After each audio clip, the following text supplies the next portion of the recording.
Demikianlah sabda Tuhan. Terpujilah Kristus.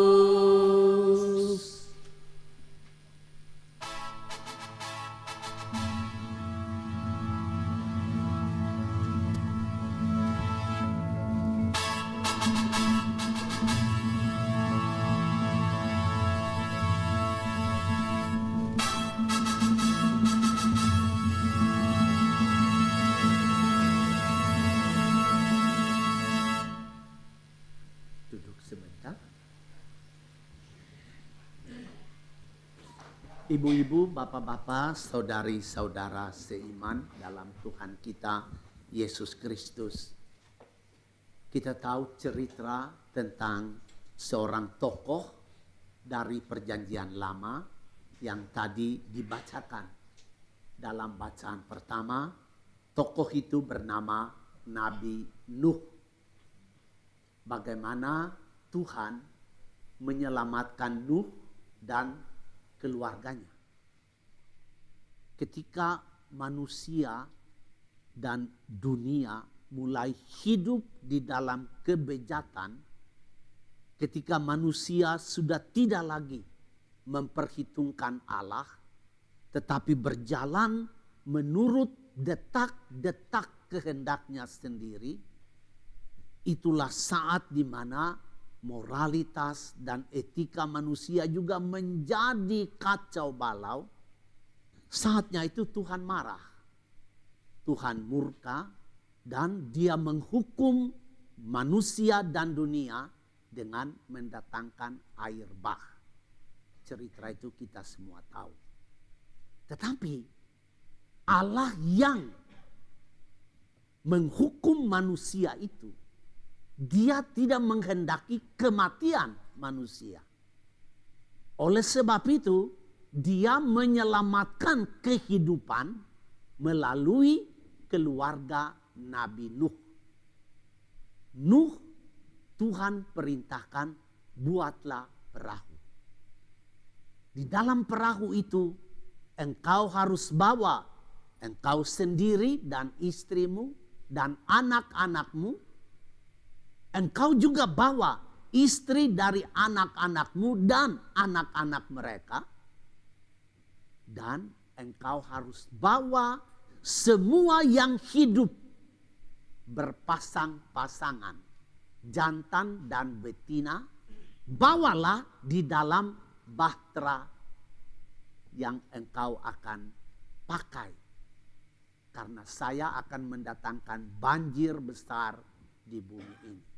Ibu bapak, seluruh bumi musnah menurut cerita dari kitab Kejadian.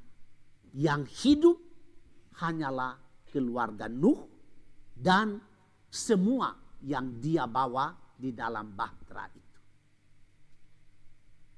Dan kita tahu selama 40 hari Tuhan terus mendatangkan hujan atas bumi dan terjadilah kepunahan bumi dan segala isinya, kecuali Nuh dan keluarganya dan semua yang hidup yang dia bawa di dalam bahteranya itu.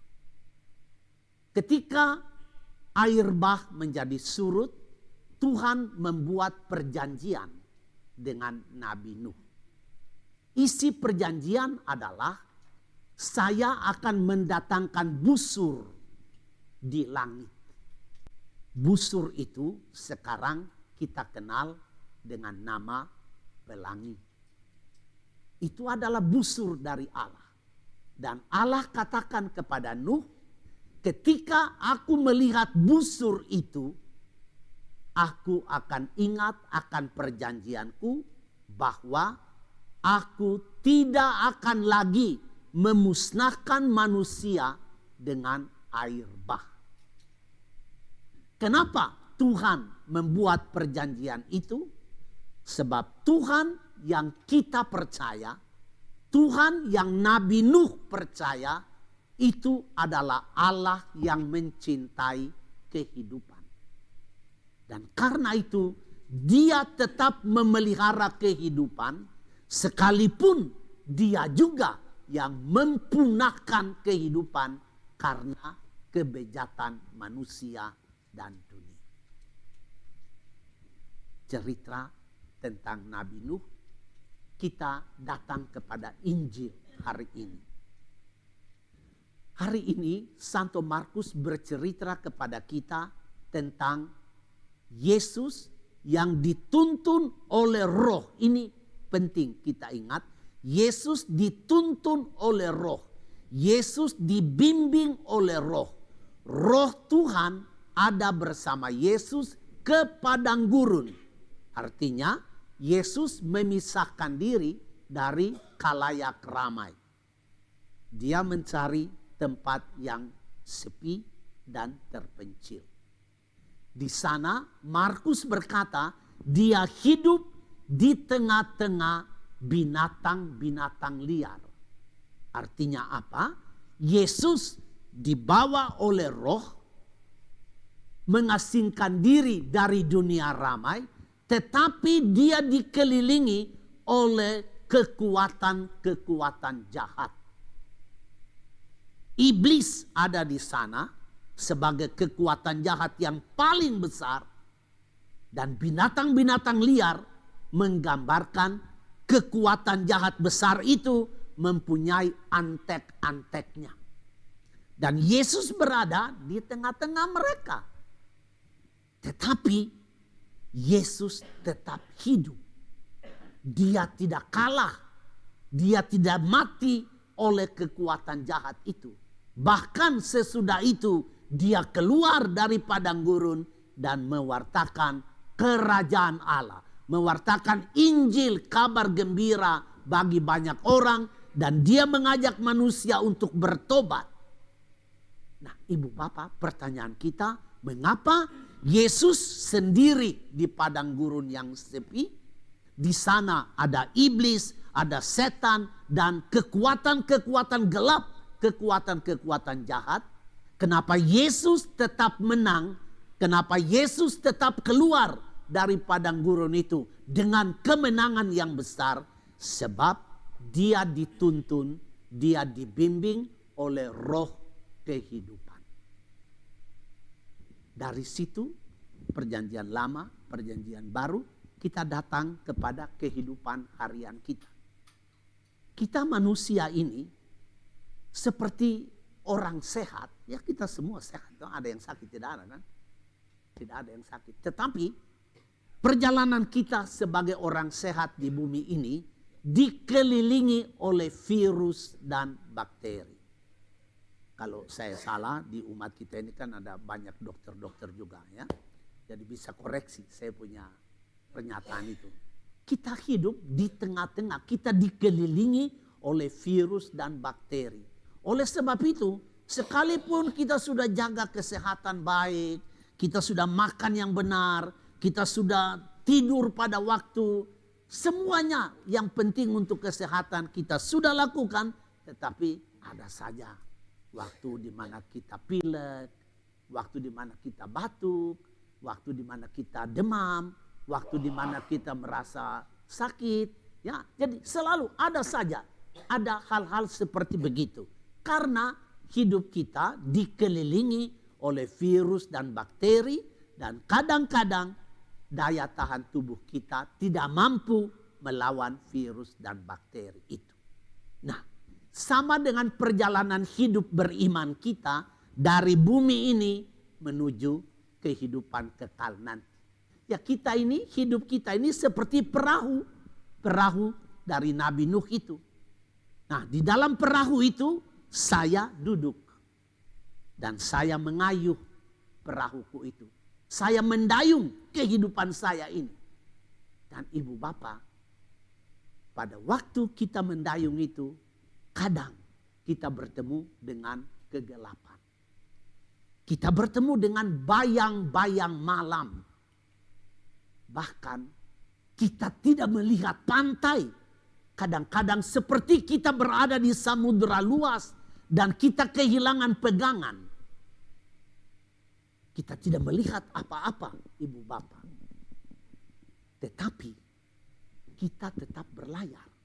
Hidup terus berjalan. Saya tetap mengayuh. Kenapa? Kenapa seperti begitu? Walaupun ada bayang-bayang malam, ada kegelapan, samudranya luas, kita tidak melihat daratan. Kenapa hidup kita terus berjalan? Karena Allah memperhatikan hidup ibu bapa dan hidup saya saat demi saat. Bukan minggu per minggu atau jam per jam atau menit per menit. Tetapi saat ke saat dia memperhatikan hidup ibu bapa dan saya. Dan oleh karena itu sekalipun kita menempuh kegelapan dalam hidup kita, bayang-bayang malam, kadang tidak melihat daratan, kita takut dan goyah, tetapi hidup terus berjalan karena Allah memperhatikan kita. Ini satu. Kita kepada hidup lagi, kembali kepada hidup lagi. Bahtera kehidupan kita ini terus kita kayu, terus berlayar. Tetapi pada satu ketika kami bertemu dengan gelombang. Kami bertemu dengan gelora. Dan bunyi gelombang dan gelora itu menderu-deru. Dan itu kita alami dalam kehidupan kita. Entah karena kesulitan ekonomi, entah karena utang, entah karena pekerjaan, entah karena penyakit. Macam-macam gelombang-gelombang yang menderu kita temukan di dalam hidup kita. Sebenarnya kalau kita pikir dengan sungguh-sungguh, itu perahu kita itu pasti tenggelam itu. Karena gelombangnya begitu besar. Gelora begitu mengamuk. Perahu saya pasti ditelan. Sampai dibawa ke pusaran yang paling dalam. Tetapi ibu bapak, kita tetap berjalan. Ada damai di dalam hati kita. Sekalipun mungkin pikiran kita kacau, tetapi ada damai. Kenapa? Karena Yesus adalah cahaya. Cahaya yang menerangi kita sekalipun ada gelombang dan ada gelora.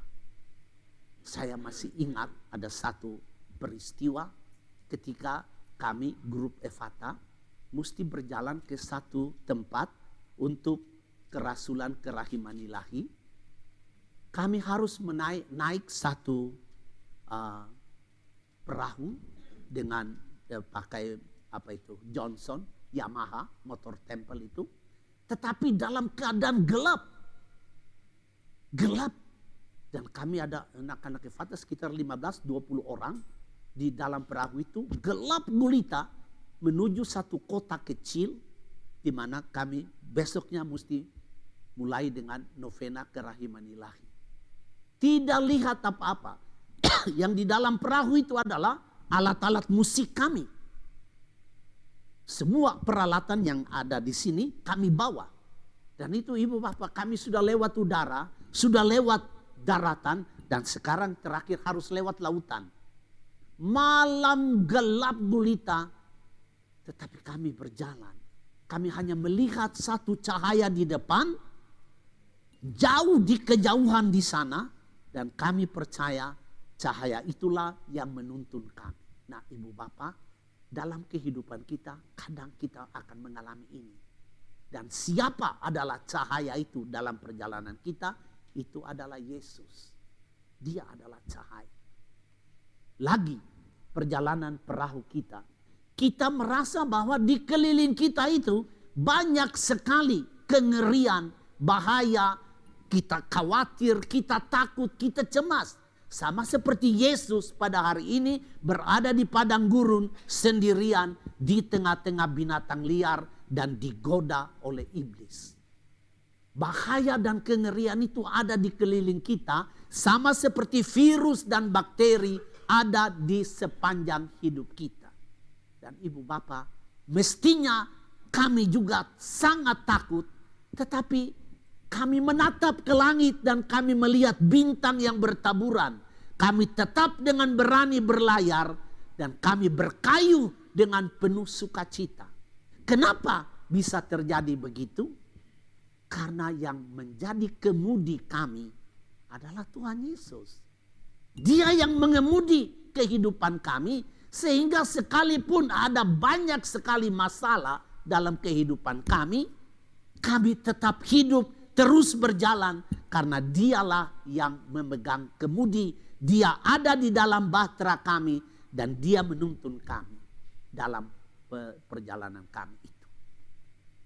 Terakhir dari permenungan ini adalah pertanyaan ini. Di mana kami bertemu dengan Tuhan Yesus yang menjadi cahaya tadi dalam kegelapan malam itu?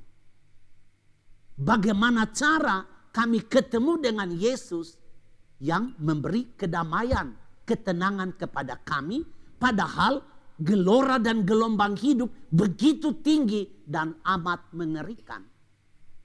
Di mana kami bertemu dengan Yesus yang menaruh perhatian kepada kami saat demi saat. Di mana kami bertemu dengan Yesus yang memberi kami kedamaian dan ketenangan. Ibu Bapa, kami bisa bertemu dengan Yesus yang memberi kedamaian, ketenangan, sukacita dan kegembiraan, keberanian menjadi cahaya bagi kami karena kami dibaptis. Air baptis itu seperti air bah. Nuh selamat dari air bah. Air baptis itulah yang menyelamatkan kita. Dan karena kami dibaptis dalam nama Bapa dan Putra dan Roh Kudus, kami menjadi anak Allah.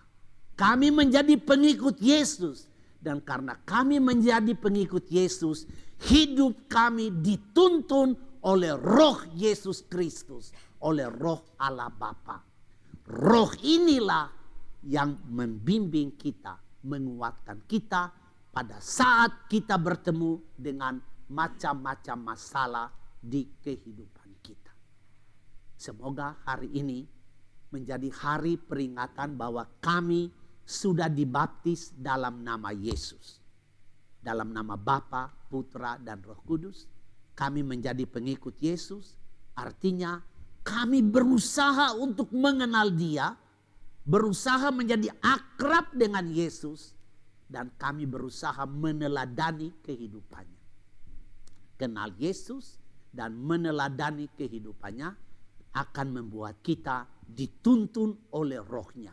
Dan karena kita dituntun oleh Roh Kudus, sekalipun ada badai dalam kehidupan kita, sekalipun ada banjir, ada hujan, ada masalah-masalah berat dalam kehidupan kita, hidup kita terus berjalan karena Kristus ada di dalam perahu kita dan Dia adalah pengemudi kehidupan kita.